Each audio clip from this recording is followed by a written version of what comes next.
Hey, what's up everybody? It's Dr. Jess.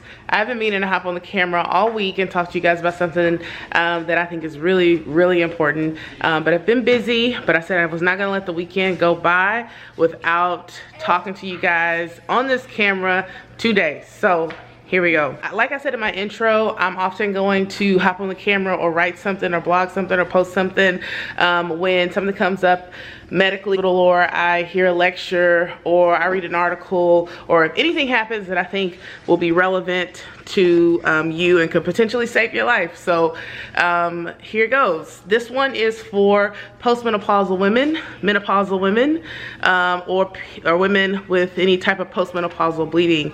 Postmenopausal bleeding, what is it exactly? Postmenopausal bleeding is bleeding, vaginal bleeding that occurs after a woman has gone through menopause. So after menopause, as you know, you should not be having any type of vaginal bleeding. Postmenopausal bleeding refers to that bleeding that occurs after your menopause has occurred. So why is this important? Because if you are having postmenopausal bleeding, it could potentially be harmful, dangerous, life-threatening to you. Not life-threatening in the acute sense, meaning it's not life-threatening right now. Like you bleeding right now, if you've had menopause already, is not going to kill you. However, it could mean possibly that you have cancer. That is the most threatening, that is the biggest issue in this particular diagnosis, in this particular case. So what should you do? If you are a postmenopausal woman, if you've gone through menopause and you are having or have had vaginal bleeding, what should you do?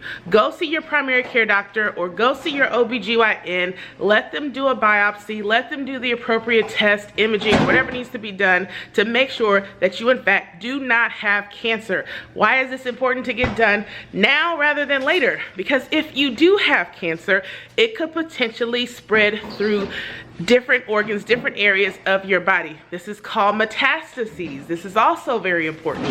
Why is that important? Because if you have metastases, it could potentially be a lot more difficult to treat in the long run. So please go get checked out. I'm not saying that everybody that has postmenopausal bleeding has cancer. Sometimes there could be a benign reason for it. It could be a polyp. It could be endometrial thinning. Endometrium refers to the lining of the uterus. It could be thinning. It could be thickening. But like I said, I'm an ER doctor. I see emergency situations. I see acute situations. I see things that have been going on chronically. These are the things that I have been trained to identify and trained to rule out. And for you, this is the most important, and this is why you do not let these things just kind of linger and drone on and hope that it goes away on its own. Please go get checked out. If you know someone that's been complaining of this, please tag them in this, share this with them, let them know they should go get checked out. Whatever you do, if you can help someone, please do. And that's all I gotta say. I'm glad I was able to get that off my chest before the week is out. I met my goal for the week. And if you have any questions, of course, feel free to DM me. That's direct message. Hit me in my inbox and ask me a question if you don't want to ask it on a public forum. I'll be happy to answer it as soon as I get a chance to get to it.